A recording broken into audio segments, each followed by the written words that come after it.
Fornite Chapter 5 is officially here, and we got a new loot pool, vehicles, medallions, mechanics, so much more. Here is everything you need to know. As you land on the brand new island, make sure to check out Snooty Steps. There's wires connecting the buildings that secretly work as grind rails, but the real interest is in this mansion covered in armed guards. What's so important that needs protecting in here? Well, fight your way past the bodyguards, and Peter Griffin will reveal himself. He has one of the funniest boss fights with him dancing mid-battle, but it's when you eliminate him, Peter does the greatest Easter egg Fortnite has ever added.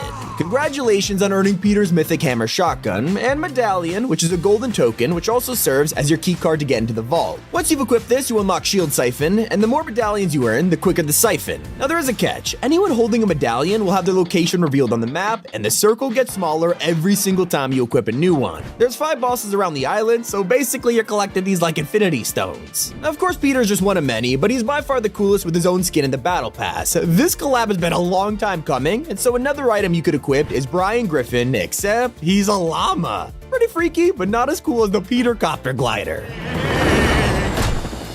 The map has also brought a huge POI that'll blow your mind. This is Reckless Railway, which is a train station at the very center of Chapter 5. Yeah, you heard me right, trains. But before I get to that, the POI itself is full of loot. You'll find a boss here named Valeria, which is a battle pass skin who's guarded by henchmen and turrets. Once you defeat her, you'll get the ridiculously overpowered SMG, which has a hollow 13 optic, a drum mag, vertical foregrip, and suppressor. If you're wondering how I know that, it's because weapons now show you what attachments they have equipped before you pick them up. It is part of the latest feature of Chapter 5, weapon mods. After all this time, we have finally got attachments in the game. You'll find these workbenches and vaults, letting you customize your guns in return for gold. You can change your sight, magazine, underbarrel, and regular barrel, and this lets you speed up your aim, increase ammo, or zoom in further. Maybe you don't want to customize them, and well, just look around the island. Most guns already have weapon mods equipped, depending on the rarity, but the base items are just as good. We have a new combo to play around with, the Hammer Pump and the Striker AR. It's just like the classic Pump and Scar, these are super accurate, and with the right mods, stronger than ever. Once you're all geared up, let's get back to trains, where Grand Station is the central area to find one. The train drives all the way around the map, taking almost 10 minutes to complete the journey, and I totally recommend trying to get on this thing. Full of loot crates you can break open for a quick weapon, and if you make it to the front of the train, you can capture the entire thing. The whole carriage gets sprayed with graffiti and alerts everyone around you that someone is capturing the train. Not to mention, you get a nice amount of loot. And that's not the only way to get around, there's also brand new vehicles to drive on the island. You can find a ton of SUVs parked up, and they're called the Grander Trail Smasher. Obviously it's based on a G-Wagon in real life, but I guess Fortnite can't collab with everyone. They're really useful for driving off-road, and their license plate says Society. It kinda sounds like a meme, but this is the name of the group that owns these cars, and they're the guys who kidnapped Peely. And so like I said, you've already heard of how you can customize weapons in Chapter 5, but no one is talking about the new car feature that is in your locker right now. There's a brand new design for the locker UI, and people are struggling to get used to it. While it looks simpler, there's definitely mixed opinions here. On the bright side, you can see your cosmetic types more easily, like emotes, wraps, lobby, and then cars. Yeah, here you can actually choose a car to customize, throw on a decal and wheels to make it look good. But sure, this is intended for the upcoming rocket racing mode, but you can also use these in Battle Royale. Once you find a whiplash in game, just go into it and it'll immediately transform into your custom vehicle. How cool is that? Make sure to drive over to Grand Glacier though. This is a hotel located in the Snowy Mountains, which take up a pretty big chunk of the map. Here you'll find Montague, another boss with a medallion and a mythic to steal. Honestly, this AR is insanely overpowered. You could just laser people from a distance. But it wouldn't be a new chapter without some game-changing items, and Fortnite has delivered. You can now pick up a ballistic shield and defend yourself from enemy fire. In Zero Build, this is incredibly strong, and it comes with a fully automatic pistol to fight back, leaving enemies pretty much defenseless. It is joined by the Grapple Blade, a sword that pulls you anywhere you want. It's basically the ODM gear mixed with a grappler, and players are loving this. It's great for mobility and getting the drop on an enemy. Now there's a bigger taste of nostalgia hiding on the map, just head to places like Pleasant Piazza or Ruin Reels. You can probably guess from the name, but these are classic POIs from over the years that have been remixed for Chapter 5. Ruin Reels is of course risky from OG Fortnite. This time it has a historical twist, but hey, at least they're still playing movies here. Pleasant Piazza is the opposite of what you'd expect. There's almost no resemblance to the original Pleasant Park, except for the fact it's a town.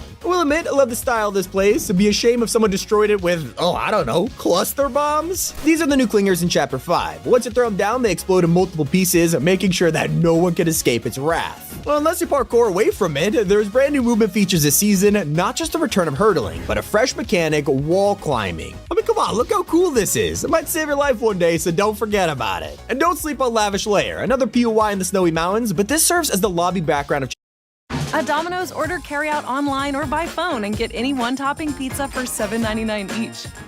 Chapter 5, so you know it's important. It has a gigantic manor. There's even an astronomy tower here with a telescope inside. And I don't know about you guys, but I hope something comes out of this. In the back, you'll find Oscar the Tiger, a Battle Pass skin who has the same vibes as Meowscles. He drops a mythic auto shoddy and, of course, a medallion to keep the collection coming. Except there is one outfit you won't find on the island, a Fortnite secret crossover that won't release until next year. Sounds far away, but he's on the Battle Pass screen right now. It's Solid Snake. This has got to be one of the most faithful crossover skins I've ever seen. He looks incredible, and he drops in 51 days. Now, if you want to feel like a true spy, there's one item from Last Resort that has made it into Chapter 5. Shield Breaker EMPs have made a surprise return, which I don't think anyone expected, but it's definitely a welcome one. They also kept Shockwave Grenades from the OG season, which a lot of people are glad about. Probably find the Big Bush Bomb lying around too, but it's one of the most useless items right now, so I don't expect to see anyone using it, unlike Loot Drones, which are also back. You might find them landing at Fencing Fields, which is a giant wine farm. There's great fields for days, and the compound is huge with the tower watching over the whole POI. But beware of the guards because they won't let you get to the boss that easily. There's even a new consumable to enjoy, the Flowberry. You can eat this very quickly, giving you an easy 10 shield and an anti-gravity effect. Trust me, they're everywhere, you won't struggle to find this. You'll need the anti-gravity if you want to reach Loot Island. It's back, but they've changed the location for Chapter 5. Before, this was based on the Loot Lake House, and now it's inspired by the new POIs around the map. Soon, it'll even turn into the Winterfest cabin. Now, one of the craziest additions is how you could turn your entire locker into Lego. Over 1,200 outfits have been converted into plastic bricks like the Seven, Midas, even Peely. When the mode officially releases on December 7th, you'll be able to play as them and even use emotes. Some people have managed to get the game loaded in the lobby to check out the cosmetics, and all I can say is it's absolutely hilarious. And just wait until you earn this season's victory umbrella. It's called the Rebel Brella, and while it's not the best, you should totally add it to your collection. I also gotta talk about some big changes to consumables. Healing items like big pots and med kits now take under a second to activate, but they'll heal you over time until you've got what you need. Oh, by the way, did I mention you could finally heal up while walking? It's so much better if you're only using a med kit for 20 health, but if you try to cancel it, the item is completely discarded. Some people are happy about this, others not so much. Let me know how you feel about it in the comments. And that's not the only change you could expect to see, because in the coming weeks, we're gonna find a lot more items in game. From Rift-to-Goes to Crash Pad Juniors, there's so many fan favorites set to arrive soon. Not to mention Winterfest, which is gonna be packed full of things like the Icy Grappler, Sneaky Snowman, and the Snowball Launcher. Speaking of gifts, if you're an owner of the Siren skin, you can log in today to claim the Free Society variant. Honestly, loving this design, it might be your best one yet. Stashed also got the same edit style, now with a red tracksuit and golden stripes. If you want to kit out your entire locker for these brand new styles, you're in luck, because Epic have granted us 22 extra preset slots. We've been stuck with 100 for years now, and fashion lovers are over the moon at the increase. But sadly, there's a downside. Your skin, emotes, wraps, and banners are now separated, so you gotta change 4 presets to get a full loadout. Now, we've also seen the return of a beloved item that has been missing for 3 seasons. When Wilds released, bounty boards were replaced with job boards. Nobody really used them, and bounties were so much fun, so now they're back in Chapter 5, get ready to be hunted. That is everything new. Please support us in the item shop by using code T5G if you buy the Battle Pass. It's been Tommy, keep it here on Top 5 Gaming.